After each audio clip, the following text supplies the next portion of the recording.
Oke, Assalamualaikum warahmatullahi wabarakatuh. Alhamdulillah, apa kabar teman-teman semuanya yang dirahmati Allah Subhanahu wa taala? Semoga senantiasa dalam kondisi keberkahan dan kebaikan dari Allah Subhanahu wa taala. Bertemu kita kembali dengan saya Muhammad Zubairi dalam sharing sirah mendalami kisah ngambil hikmah. Setelah kita memahami Allah Subhanahu wa taala menganugerahkan Fathu Mekah, kemenangan yang Allah berikan kepada Rasulullah SAW bersama dengan kaum muslimin dalam pembukaan atau dimenangkannya kota Mekah, maka Allah Subhanahu wa taala memperjalankan Rasulullah bersama dengan kaum muslimin dalam beberapa peperangan yang insyaallah sudah kita bahas, yakni yang pertama adalah perang Hunain. Masya Allah, ini pelajaran yang luar biasa berharga, di mana dalam perang Hunain mengulangi terjadinya perang Uhud, yakni ketika kaum muslimin itu merasa bangga dengan banyaknya jumlah, tetapi kemudian Allah Subhanahu wa taala berikan teguran berupa lan tughniya ankum syai'a. Banyaknya jumlah itu sama sekali tidak memberikan manfaat. Justru sebaliknya, ketenangan dan kepasrahan kepada Allah Subhanahu wa taala, keteguhan disiplin terhadap perintah Rasulullah SAW, itulah yang akan mengantarkan kepada akhirnya perang Hunain dimenangkan oleh kaum muslimin. Begitu pula kemudian perang Tabuk. Ini juga sebuah perjalanan yang luar biasa. Nah, teman-teman semuanya yang dirahmati Allah Subhanahu wa taala, tibalah kita pada kesempatan kali ini membahas dan membicarakan bagaimana Rasulullah SAW mengajak kaum muslimin untuk menyempurnakan ajaran agama ini. Sebagaimana kita tahu bahwa rukun Islam itu ada 5, dan rukun yang kelima adalah haji. Jika mampu, maka Rasulullah SAW bersama dengan kaum muslimin mengumumkan rencananya untuk berangkat haji, yang kemudian nanti kita kenal dengan haji wada. Kapan beliau berangkat bersama dengan kaum muslimin? Setelah beliau mengumumkan beberapa waktu sebelumnya. Banyak sekali kaum muslimin yang berencana untuk ikut bersama dalam perjalanan haji Nabi Shallallahu Alaihi Wasallam. Setelah tanggal 24 Dzulqa'dah, Rasulullah SAW bersama dengan kaum muslimin berangkat. Dimulai dengan salat duhur. Setelah salat duhur beliau berkhutbah dan menjelaskan tentang ihram serta kemudian kewajiban-kewajibannya, sunnah-sunnahnya, larangan-larangannya. Setelah kemudian mereka semuanya siap, maka Rasulullah SAW berangkat bersama dengan kaum muslimin dengan memperbanyak talbiyah. Labbaik Allahumma labbaik, labbaik la syarika laka labbaik, innal hamda wan ni'mata laka wal mulk la syarika lak. Inilah yang terbanyak diungkapkan oleh Rasulullah SAW bersama dengan kaum muslimin dalam perjalanan hajinya. Sehingga ini menjadi sunnah juga bagi siapapun yang berangkat haji, pun demikian berangkat umrah. Setelah kemudian mengenakan pakaian ihram, maka perbanyaklah untuk mengucapkan talbiyah. Labbaik Allahumma labbaik, ku penuhi panggilanmu ya Allah, benar-benar aku penuhi. Labbaik la syarika laka labbaik, ku penuhi panggilanmu ya Allah, tidak ada sekutu bagimu, aku penuhi panggilanmu. Kemudian Rasulullah sallallahu alaihi wasallam nyampe di Mekah tanggal 4 Dzulhijjah.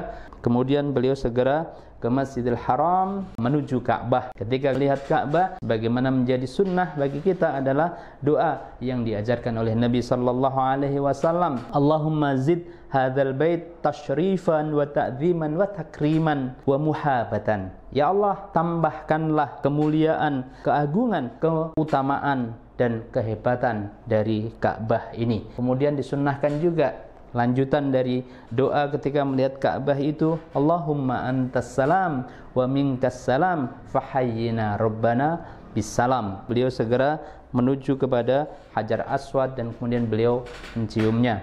Setelah kemudian beliau mencium, maka mulailah kemudian beliau tawaf. Dimulai dengan lari-lari kecil dalam 3 putaran pertama. Disunnahkan untuk berlari-lari kecil, dan kemudian menyempurnakannya dengan 7 putaran. Setelah 7 putaran dalam tawafnya, maka beliau menuju ke maqam Ibrahim, dan disitulah beliau kemudian berdoa wattakhidhu mim maqami Ibrahima musalla. Beliau kemudian sholat 2 rakaat. Surat yang dibaca oleh Nabi SAW ketika sholat 2 rakaat setelah tawaf adalah surat Al-Kafirun dan surat Al-Ikhlas. Beliau kemudian menuju ke Bukit Sofa. Di sana beliau berdoa, Innas Sofa wal Marwata min syairillah. Bismillahirrahmanirrahim. Abda'u bima bada'allahu bihi wa rasuluh.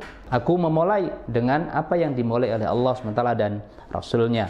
Setelah itu kemudian sampai di Bukit Sofa, beliau menghadap ke Ka'bah, melihat kiblat, dan kemudian beliau bertakbir, Allahu Akbar, la ilaha illallah wahdah, la syarikalah, lahul mulku wa lahul hamdu wa huwa ala kulli syai'in qadir, la ilaha illallah wahdah, anjaza wa'dah wa nasyara 'abdah wa hazamal ahzaba wahdah. Mulai dari Bukit Sofa, beliau berjalan serta berlari-lari di beberapa tempat yang kalau sekarang di lampu hijau itu, sampai ke Bukit Marwa. Ketika kemudian sampai ke Marwa, beliau kemudian ke Safa lagi sampai 7 kali. Teman-teman hanya rahmati Allah Subhanahu wa taala. Sebagaimana kita memahami bahwa ini adalah salah satu sunnah Ibunda Hajar yang kemudian menjadi rukun dalam haji dan juga umroh. Di antara nilai besarnya adalah bahwa sa'i, makna dari sa'i itu adalah berusaha, berjuang, bekerja keras. Seperti itulah seorang ibu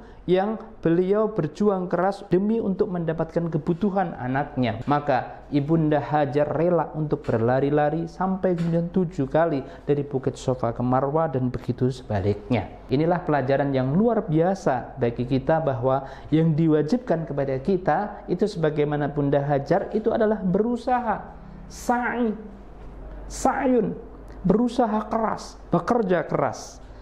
Sehingga bekerja ini diwajibkan bagi kita, diperintahkan oleh agama. Maka seorang muslim mukmin sesungguhnya ketika dia sedang bekerja, ketika dia sedang berusaha, ketika dia sedang melakukan planning, kemudian menata dengan rapi dan mengeksekusinya dengan sangat baik, dengan disiplin, maka sesungguhnya dia sedang melaksanakan tugas-tugas dan pekerjaan-pekerjaan yang diperintahkan oleh Allah Subhanahu wa taala. Sedangkan rezeki itu mutlak, hak prerogatif dari Allah Subhanahu wa taala. Kenapa?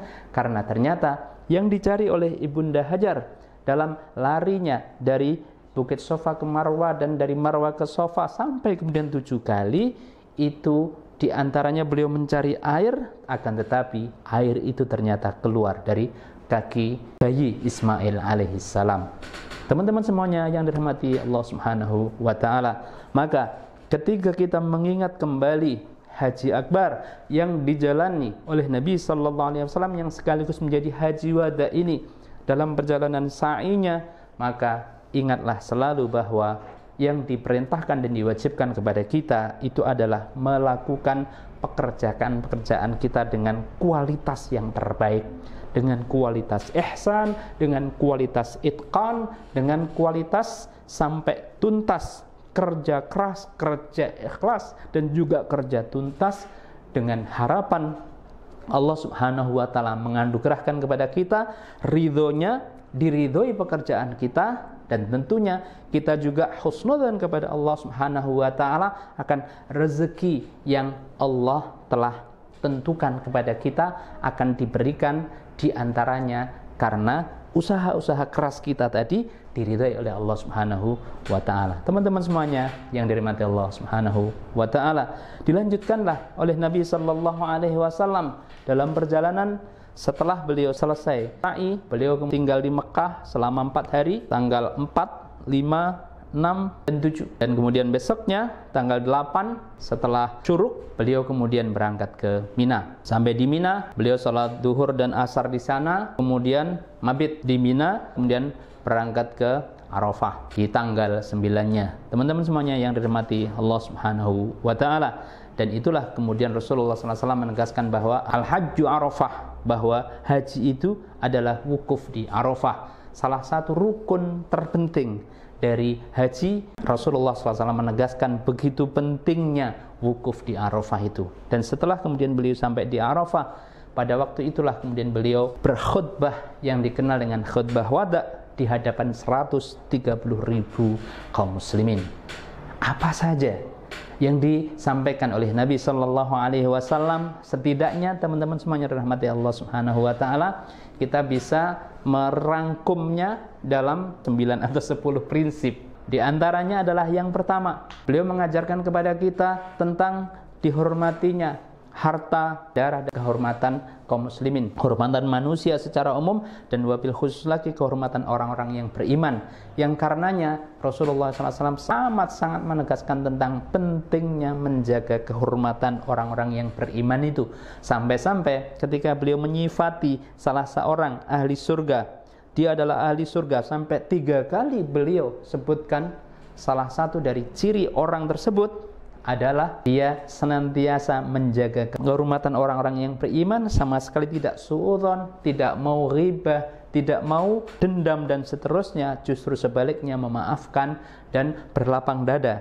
dengan saudara-saudara berimannya, menjaga kesucian dan kehormatannya. Itu salah satu ciri dari ahli surga yang beliaunya disebut 3 kali oleh Nabi Sallallahu Alaihi Wasallam, dan hal ini ditegaskan lagi oleh Nabi Sallallahu Alaihi Wasallam dalam khutbah wada beliau. Yang kedua, teman-teman yang dirahmati Allah Subhanahu Wa Taala, beliau juga menegaskan tentang wa halallahu al-bai'a wa harramar riba, tentang pengharaman riba. Begitu besar dosa-dosa riba itu sampai kemudian beliau sebutkan bahwa dosanya riba itu ada 70 tingkatan, yang karenanya begitu besar sekali dosa dari orang-orang yang terjerat di dalam riba. Yang ketiga, teman-teman semuanya dirahmati Allah Subhanahu Wa Taala, beliau menegaskan tentang bahwa ajaran Islam ini mengajarkan tentang keadilan, bahwa keadilan ini adalah merupakan tonggak akan berdirinya sebuah masyarakat yang baik. Ketika kemudian keadilan ini tercerabut, maka masyarakat itu akan menuju kepada kerusakan atau kehancurannya. Sebaliknya, kalau menginginkan kembali sebuah masyarakat yang tertata rapi dengan baik, maka sudah seharusnya keadilan menjadi satu tonggak utama untuk bisa mengembalikan kedamaian, kesejahteraan, mengembalikan kebaikan dari masyarakat yang ada. Berikutnya,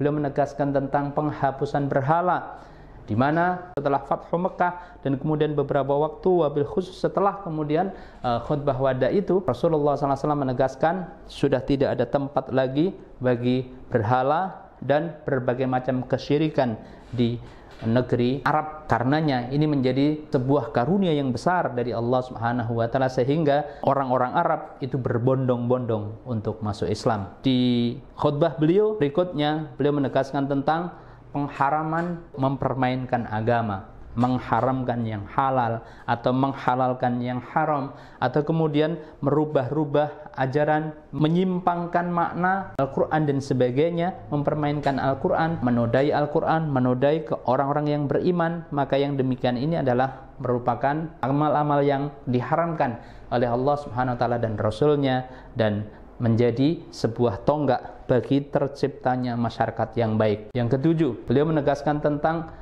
begitu pentingnya untuk saling menghargai antara laki-laki dan perempuan, suami istri. Sungguh diangkat derajatnya oleh Islam wanita atau perempuan yang sebelumnya jauh di bawahnya laki-laki. Begitu kemudian datang Islam, maka dalam khutbah beliau ini menegaskan tentang begitu mulianya satu dengan yang lainnya. Laki-laki dan perempuan ini tidak ada yang lebih tinggi satu di antara yang lainnya, tetapi satu dengan yang lainnya itu memang ada perbedaan, namun perbedaan itu adalah dalam rangka untuk melengkapi sesuai dengan fitrahnya, untuk mengabdikan diri mereka kepada Allah Subhanahu Wa Ta'ala. Yang kedelapan, Rasulullah SAW juga menegaskan tentang betapa bahwa ada 2 peninggalan Nabi Sallallahu Alaihi Wasallam yang sudah seharusnya ini menjadi undang-undang, ini menjadi sumber dari segala sumber kehidupan, hukum dan sebagainya. Yakni apa? Kata Nabi Sallallahu Alaihi Wasallam, taraktu fikum amroini, aku tinggalkan bagi kalian 2 perkara. Ma in tamassaktum bihima, kalau kalian berpegang teguh dengan keduanya, maka lan tadillu abada, tidak akan pernah tersesat selamanya. Rasulullah SAW juga kemudian menegaskan yang ke-9, begitu pentingnya bahwa ikatan yang abadi antara satu manusia dengan manusia yang lainnya itu adalah ikatan ukhuwah fil aqidah, ukhuwah fil Islam. Karena sesungguhnya innamal mu'minuna ikhwatun fa aslihu baina akhwaikum. Al-muslimu akhul muslim, orang muslim itu satu dengan yang lainnya itu saudara. Dan persaudaraan atau ukhuwah Islamiyah itu adalah ikatan resmi dan ikatan abadi. orang-orang yang beriman atau orang-orang muslim.